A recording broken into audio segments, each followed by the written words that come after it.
নমস্কার। গল্পগুচ্ছ সাথে অর্পিতার আসরে সকল শ্রোতা বন্ধুদের স্বাগত জানাই। গল্পগুচ্ছ সাথে অর্পিতার চ্যানেলে আজকের নিবেদন শরৎচন্দ্র চট্টোপাধ্যায়ের লেখা গল্প হরিলক্ষ্মী।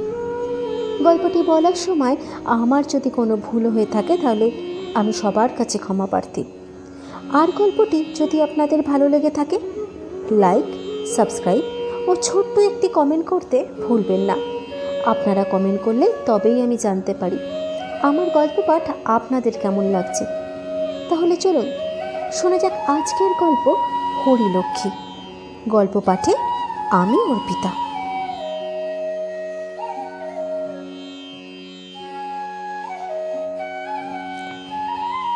যে সূত্র ধরে এই গল্পের শুরু তা নিতান্তই ছোট, তবু এই ছোট্ট ব্যাপারটিকে নিয়েই হরিলক্ষ্মীর জীবনে যা ঘটে গেল তা ক্ষুদ্রও নয় আর তুচ্ছও নয়। সংসারে হয়তো এমনই হয়। বেলপুরের দুই শরিক শান্ত নদীকূলে জাহাজের পাশে জেলে ডিঙির মতো একটি অপরটির পাশে নিরুপদ্রবেই বাঁধা ছিল। আচমকা কোথাকার একটা উড়ো ঝড়ে তরঙ্গ তুলে জাহাজের দড়ি কাটল, নোঙর ছিঁড়ল। এক মুহূর্তে সেই ছোট্ট নৌকা যে কীভাবে বিধ্বস্ত হয়ে গেল তার হিসেবই পাওয়া গেল না। বেলপুর তালুকটুকু বড় ব্যাপার নয়। উঠতে বসতে প্রজা ঠেঙিয়ে 1000 বারের উপরে উঠে যায়, কিন্তু 15.5 আনার অংশীদার শিবচরণের কাছে 2 পাই অংশের বিপিন বিহারীকে যদি জাহাজের সঙ্গে জেলে ডিঙির তুলনায় করে থাকিত, বোধ করি অপরাধ কিছুই হয় না। ওরা দূর সম্পর্কের হলেও জ্ঞাতি, এমনকি 6-7 পুরুষ আগেও ওরা একই সঙ্গে থাকত। কিন্তু আজ একজনের তেতলা অট্টালিকা গ্রামের মাথা ছাড়িয়ে গেছে, তো অপরজনের জীর্ণ কুটির দিনে দিনে মাটির সাথে মিশে যাবার তোড়জোড় শুরু করেছে। তবু এমনভাবেই তো দিন কাটছিল, এবং এমন করেই তো বাকি দিনগুলো বিপিনের সুখে দুঃখে নির্বিবাদেই কাটতে পারত। কিন্তু ওই যে একখণ্ড মেঘকে কেন্দ্র করে অকালে ঝড় উঠে সমস্ত বিপর্যয় হয়ে গেল, সেই ব্যাপারটা খানিকটা এই রকম। 15.5 আনার অংশীদার শিবচরণের হঠাৎ স্ত্রী মারা গেলেন। বন্ধুরা বলল, এই 40-41 কি আবার একটা বয়স? এই তুমি আবার বিয়ে করো, তো বিয়ে করে সুখে শান্তিতে থাকো। শত্রুপক্ষেরা শুনে হাসল। কি বলছো গো, কি বলছো? 40 তো শিবচরণে সেই 40 বছর আগে পার হয়ে গেছে। অতএব কে যে ঠিক আর কে যে ভুল তা কেউই হলপ করে জানে না। আসল কথা হলো, বড়বাবু দিব্য গৌরবর্ণ নাদুস নুদুস দেহ, সুস্পষ্ট মুখের ওপর লোমের চিহ্ন মাত্র নেই। যথাকালে দাড়ি গোঁফ না গজানোর সুবিধে হয়তো কিছু আছে, কিন্তু অসুবিধাও বিস্তর। বয়স আন্দাজ করার ব্যাপারে যারা নিচের দিকে যেতে চায় না, উপরের দিকে তারা যে কোন অঙ্কের কোঠায় গিয়ে ভর দিয়ে দাঁড়াবে তা নিজেরাই ঠাহর করতে পারে না। সে যা হোক, অর্থশালী পুরুষের যে কোনো দেশেই বয়সের অজুহাতে বিয়ে আটকায় না, বাংলাদেশে তো নয়। মাস 3 শোকতাপ করে না করে কাটল। তারপরে হরিলক্ষ্মীকে বিয়ে করে শিবচরণ তার বাড়িতে এনে তুলল। ফাঁকা ঘর একদিনেই 16 কলায় পরিপূর্ণ হয়ে উঠল। কারণ শত্রুপক্ষ যে যাই বলুক না কেন, প্রজাপতি যে সত্যিই তার প্রতি এবার অতিশয় প্রসন্ন ছিলেন তা মানতে হবে। ওরা আবারও গোপনে ফিসফাস করতে লাগলো। এ তো দেখছি পাত্রের থেকে নতুন বউ, বয়সের দিক থেকে মোটেও বিয়ে মানান হয়নি গো। বরঞ্চ 2-1টা ছেলে পিলে সঙ্গে করে নিয়ে শিবচরণে ঘরে ঢুকলে মন্দ হতো না, কি বলো গো তোমরা? তবে বয়সের গাছপাথর ছাড়িয়ে যাওয়া বছর 19-এর নতুন বউ হরিলক্ষ্মী যে আদতে সুন্দরী, এ কথা তারা সকলেই স্বীকার করল। মেয়ের বাপ আধুনিক যুগ মেনে চলা লোক, যত্ন করে মেয়েকে বেশি বয়স পর্যন্ত শিক্ষা দিয়ে ম্যাট্রিক পাশ করিয়েছিলেন। তার অন্য ইচ্ছা ছিল, মেয়েকে নিয়েছিল অনেক স্বপ্ন। শুধুমাত্র ব্যবসায় ফেল পড়ে আকস্মিক দারিদ্র্যের জন্যই এই সুপাত্রে কন্যা অর্পণ করতে এক প্রকার তিনি বাধ্যই হয়েছিলেন। লক্ষ্মী শহরের মেয়ে, স্বামীকে 2-4 দিনের মধ্যেই ভালো করে চিনে ফেলল। কিন্তু তার মুশকিল হলো এই যে আত্মীয় স্বজন ভরা পরিবারে এসে কারোর সাথে সে মন খুলে মিশতে পারল না। ওদিকে আবার শিবচরণের ভালোবাসার অন্ত ছিল না। শুধুমাত্র বুড়ো বরের যুবতী বউ বলেই নয়, শিবচরণ মনে প্রাণে বিশ্বাস করত যে সে একেবারে অমূল্য নিধি লাভ করেছে। বাড়ির সবাই নতুন বউয়ের মন জোগানোর জন্য ব্যস্ত হয়ে থাকত। তাদের মুখ থেকে একটা কথা হরিলক্ষ্মী প্রায় শুনতে পেত, এইবার মেজ বউয়ের মুখে কালিখানা পড়ল, কি রূপে, কি গুণে, আর কি বিদ্যে বুদ্ধিতে এতদিনে তার গুমোরখানা ঘুচল বলে। কিন্তু এত কিছু করেও কোনো সুবিধে হলো না। মাস 2-এর মধ্যে লক্ষ্মী অসুখে পড়ল। এই অসুখের মধ্যেই একদিন মেজ বউয়ের দেখা মিলল। তিনি বিপিনের স্ত্রী। বড় বাড়ির নতুন বউ জ্বর শুনে দেখতে এসেছিলেন। বয়সে বোধহয় 2-3 বছরের বড়, কিন্তু তিনি যে সুন্দরী তা মনে মনে লক্ষ্মী স্বীকার করল। কিন্তু এই বয়সেই দারিদ্র্যের ভীষণ কষাঘাতের চিহ্ন তার সর্বাঙ্গে সুস্পষ্ট হয়ে উঠেছে, সেও তার চোখ এড়াল না। সঙ্গে বছর 6-এর একটি ছেলে, সেও রোগা। লক্ষ্মী তার বিছানার এক ধারে সযত্নে তাদের বসতে দিলেন। কিছুক্ষণ নিঃশব্দে চেয়ে চেয়ে তাদের দেখতে লাগলো। হাতে কয়েক গাছি সোনার চুড়ি ছাড়া আর কোনো অলংকারই নেই। পরনে ঈষৎ মলিন একখানি রাঙা পাড়ের ধুতি, বোধহয় তার স্বামীরই হবে। পল্লীগ্রামের প্রথা মতো ছেলেটি দিগম্বর নয়, তারও কোমরে একখানি শিউলি ফুলে ছোপানো ছোট কাপড় জড়ানো।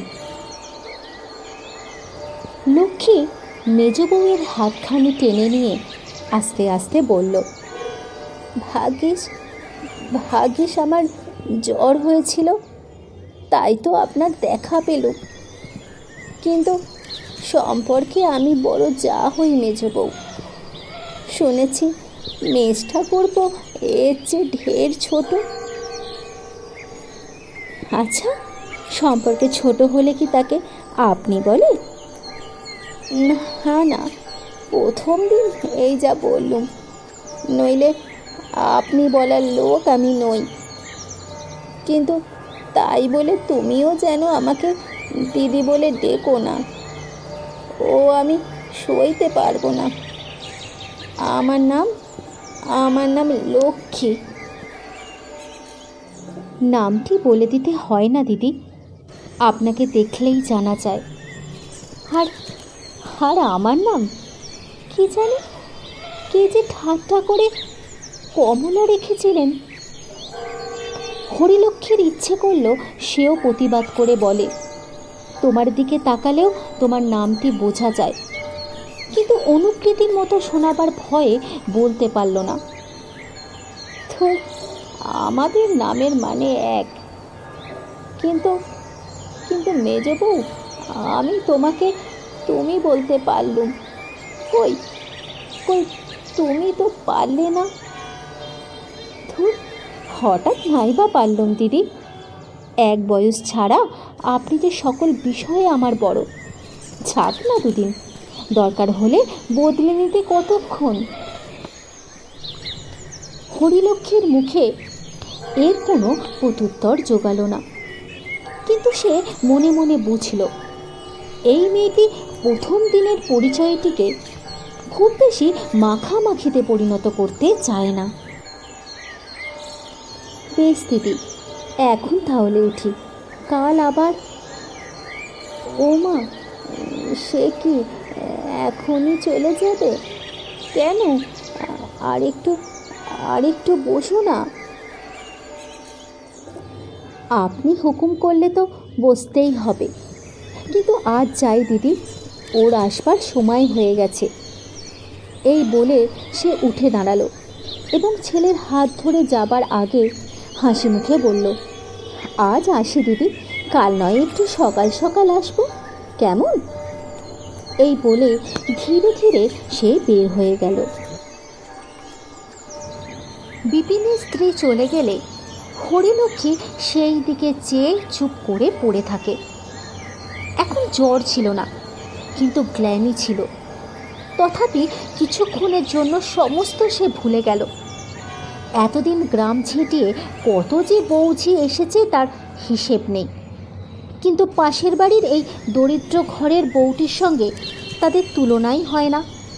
তারা যেচে আসে, উঠতে চায় না, আর বসতে বললে তো কোনো কথাই নেই। শুধু কি তাই, হরিলক্ষ্মীকে খুশি করবার জন্য কত রকমের মিষ্টি মিষ্টি কথা, কত বাচালতা। ভালো লাগতো না এসব তার। মাঝে মাঝে মন যেন বিদ্রোহ করে উঠত। কারোর সাথে কথা বলা তো দুরহ, তাকাতেও ইচ্ছে করতো না হরিলক্ষ্মীর। কিন্তু আজ এদের মধ্যে থেকে হঠাৎ কে যেন এসে তার রোগশয্যায় কেবল কয়েকটা মুহূর্ত কাটিয়ে নিজের পরিচয় দিয়ে গেল। মেজ বউয়ের বাপের বাড়ির কথা জিজ্ঞেস করবার সময় হয়নি, কিন্তু প্রশ্ন না করেও লক্ষ্মীর কে জানি কেমন করে অনুভব হলো তার মতো সে কিছুতেই কলকাতার মেয়ে নয়। তবে এই পল্লীগ্রামের লেখাপড়া জানে বলে বিপিনের স্ত্রীর একটা খ্যাতি আছে। লক্ষ্মী ভাবল খুব সম্ভব বউটি সুর করে রামায়ণ মহাভারত পড়তে পারে, কিন্তু তার বেশি নয়। যে বাপ বিপিনের মতো দিন দুঃখীর হাতে মেয়ে দিয়েছে, মনে হয় না সেই বাপ তার বাড়িতে মাস্টার রেখে বা স্কুলে পড়িয়ে মেয়েকে পাশ করিয়ে তবে সম্প্রদান করেছে। মেজ বউয়ের গায়ের রং উজ্জ্বল শ্যাম, ফর্সা বলা চলে না, কিন্তু রূপের কথা ছেড়ে দিলেও শিক্ষা, সংসর্গ, অবস্থা কিছুতেই তো বিপিনের স্ত্রী তার কাছে দাঁড়াতেই পারে না। কিন্তু একটা ব্যাপারে লক্ষ্মীর নিজেকে যেন বড্ড ছোট মনে হলো। তার কণ্ঠস্বর, সে যেন একেবারে গানের সুরের মতো, আর বলবার ধরনটিও একেবারে মধু দিয়ে ভরা। এতটুকু জড়তা নেই, যেমন সহজ তেমনই সরল। কিন্তু এর চেয়েও যেটা হরিলক্ষ্মীকে বেশি করে বিঁধল তা হলো ওই মেয়েটির দূরত্ব। সে যে গরিব ঘরের বউ তা মুখে না বললেও এমন করে প্রকাশ করলো যে সেটাই স্বাভাবিক। গরিব, কিন্তু সে কাঙাল নয়। এক পরিবারের বউ অন্য আরেকজনের অসুখে খোঁজ খবর নিতে এসেছে, তাছাড়া তার আর কোনো উদ্দেশ্য নেই।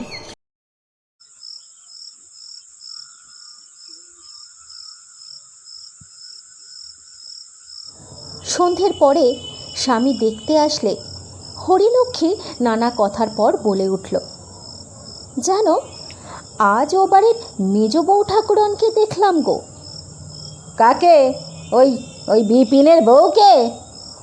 হ্যাঁ, আমার ভাগ্য কি সুপর্ণ, এতকাল পরে আমাকে নিজেই দেখতে এসেছিলেন, কিন্তু মিনিট পাঁচেকের বেশি বসতে পারলেন না, কি কাজ আছে বলে উঠে গেলেন। কাজ? হ্যাঁ, তা হতে পারে। আরে ওদের দাসী আছে না চাকর আছে, বাসন মাজা থেকে হাঁড়ি ঠেলা পর্যন্ত? কই, তোমার মতো শুয়ে বসে গায়ে ফুঁ দিয়ে কাটাক দেখি।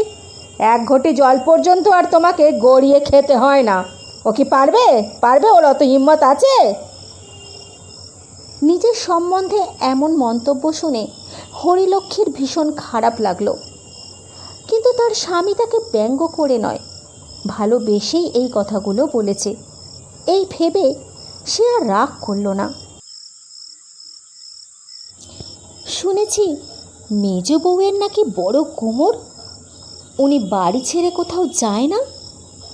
যাবে কোত্থেকে যাবে? হাতে কগাছা চুড়ি ছাড়া আর ছাইও নেই, লজ্জায় মুখ দেখাতে পারে না, যাবে। লজ্জা? কিসের লজ্জা গো? দেশশুদ্ধ লক্ষ্মী ওর গায়ের জড়োয়া গয়না দেখার জন্য ব্যাকুল হয়ে আছে, না দেখতে পেলে ছি ছি করবে। জড়োয়া গয়না আমি যা তোমাকে দিয়েছি না, কোন সালার বেটা তার চোখে রেখেছে? পরিবারকে আজ পর্যন্ত দুগাছা চুড়ি ছাড়া আর গড়িয়ে দিতে পারল নে। শোনো বাবা, টাকার জোর বড় জোর, জুতো মারবো। আর ছি ছি ছি, এসব তুমি কি বলছো? না না না, আমার কাছে কোনো লুকো চাপা নেই, যা বলবো তা স্পষ্টাস্পষ্টি কথা বলবো। হরিলক্ষ্মী নিরুত্তরে চোখ বুজে শুল। বলারই বা আছে কি? এরা দুর্বলের বিরুদ্ধে অত্যন্ত রূঢ় কথা কঠোর ও কর্কশ করে উচ্চারণ করাকেই একমাত্র স্পষ্টবাদিতা বলে জানে। শিবচরণ তাতেও শান্ত হলো না। সে বলতে লাগলো, বিয়েতে যে 500-600 টাকা ধার নিয়ে গেলি, সুদে আসলে সে তো 700-800 হয়ে গেছে। তা কি খেয়াল আছে? গরিব একধারে পড়ে আছিস, পড়ে থাক, ইচ্ছে করলে যে কান মুলে দূর করে দিতে পারি। দাসীর যোগ্য নয়, সে আবার এসেছে আমার পরিবারের কাছে গুমর দেখাতে। হ্যাঁ, যত সব। হরিলক্ষ্মী পাশ ফিরে শুল। অশোকের ওপর বিরক্তি ও লজ্জায় তার সর্বশরীর যেন ঝিমঝিম করতে লাগলো।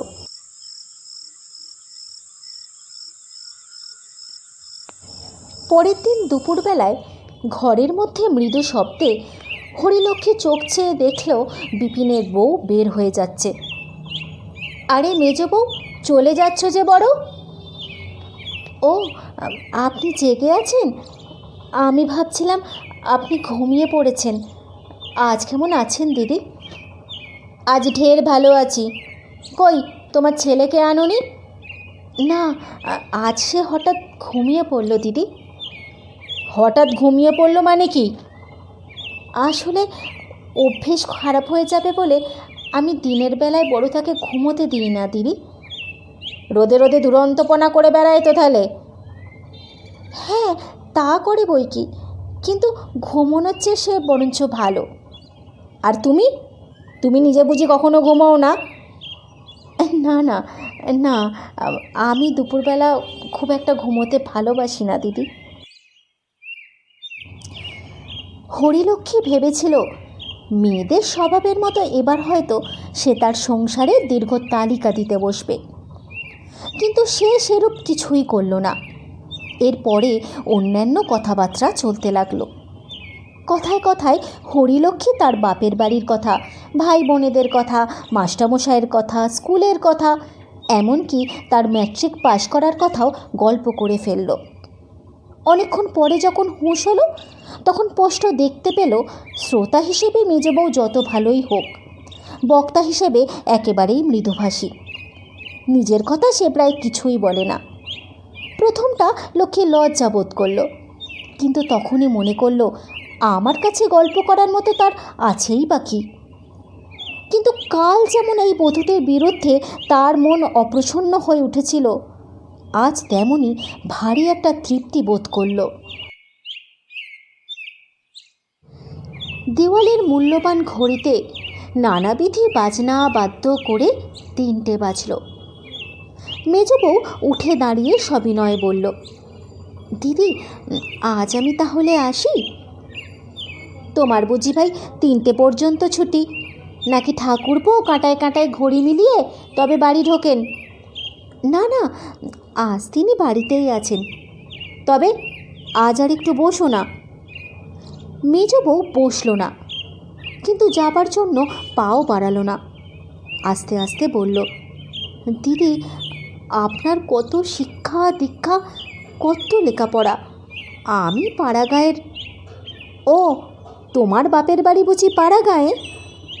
হ্যাঁ দিদি, সে একেবারে একেবারে অজ পল্লী গ্রামে। না বুঝে কাল হয়তো কি বলতে কি বলে ফেলেছি, কিন্তু কিন্তু অসম্মান করার জন্য নয়। আপনি আপনি যে দিব্যি করতে বলবেন দিদি, আপনি খালি আমাকে ভুল বুঝবেন না। হরিলক্ষ্মী আশ্চর্য হয়ে বলল, সে কি মেজবউ, তুমি তো আমাকে এমন কোনো কথাই বলনি। মেজবউ এই কথার প্রত্যুত্তরে আর একটা কথাও বলল না।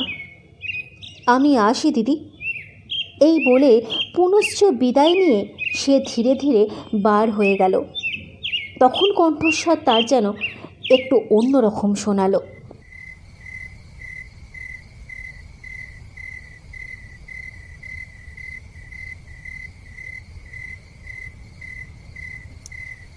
রাতে শিবচরণ যখন ঘরে ঢুকল, তখন হরিলক্ষ্মী চুপ করে শুয়েছিল। মেজ বউয়ের শেষের কথাগুলো তার স্মরণ ছিল না। দেহ অপেক্ষাকৃত সুস্থ, মনও শান্ত প্রসন্ন ছিল। কি গো বড় বউ, কেমন আছো? ভালো আছি। তা সেই সকালের ব্যাপারটা জানো তো? বাচাধনকে ডেকে এনে সকলের সামনে এমন করকে দিয়েছি যে এই জন্মে ভুলবে না। আমি বেলপুরে শিবচরণ। হ্যাঁ। কাকে গো, কাকে তুমি করকে দিয়েছো? কেন, ওই বিপিনকে ডেকে বলে দিলাম তোমার পরিবার আমার পরিবারের কাছে জাঁক করে তাকে অপমান করে যায়। এত বড় আস্পর্ধা, পাজি নচ্ছার ছোট লোকের মেয়ে, তার ন্যাড়া মাথায় ঘোল ঢেলে গাধায় চড়িয়ে গায়ে বার করে দিতে পারি, জানিস? কি বলছো গো তুমি? তুমি এইসব কথা বলেছ? না, বলবে না? শোনো, এই গায়ে জর্জ বলো, ম্যাজিস্ট্রেট বলো, আর ওই দারোগা পুলিশ বলো, সবই এই শর্মা, বুঝলে? এই শর্মা। মরণ কাটি জীবন কাটি এই আমার হাতে। তুমি বলো না, কাল যদি না বিপিনের বউ এসে তোমার পা টেপে, তো আমি লাটু চৌধুরীর ছেলে নই। বিপিনের বউকে সবার সামনে অপমানিত ও লাঞ্ছিত করবার বিবরণ ও ব্যাখ্যায় লাটু চৌধুরীর ছেলে অকথা কুকথারা শেষ রাখল না। আর তারই সম্মুখে স্তব্ধ ও শান্ত চোখে চেয়ে হরিলক্ষ্মী মন থেকে বলতে লাগল, ধরিত্রী, তুমি এবার দ্বিধা হও। আজ আমি গল্পটি এখানেই শেষ করছি। আশা করি হরিলক্ষ্মী গল্পটির প্রথম পর্ব আপনাদের মন ছুঁয়ে গেছে। গল্পটি ভালো লাগলে ছোট্ট একটি কমেন্ট করতে ভুলবেন না। আপনাদের সঙ্গে আমার আবার দেখা হবে শরৎচন্দ্র চট্টোপাধ্যায়ের লেখা হরিলক্ষ্মী গল্পটির দ্বিতীয় পর্বের সাথে। ততদিনে ভালো থাকুন এবং সুস্থ থাকুন। ধন্যবাদ।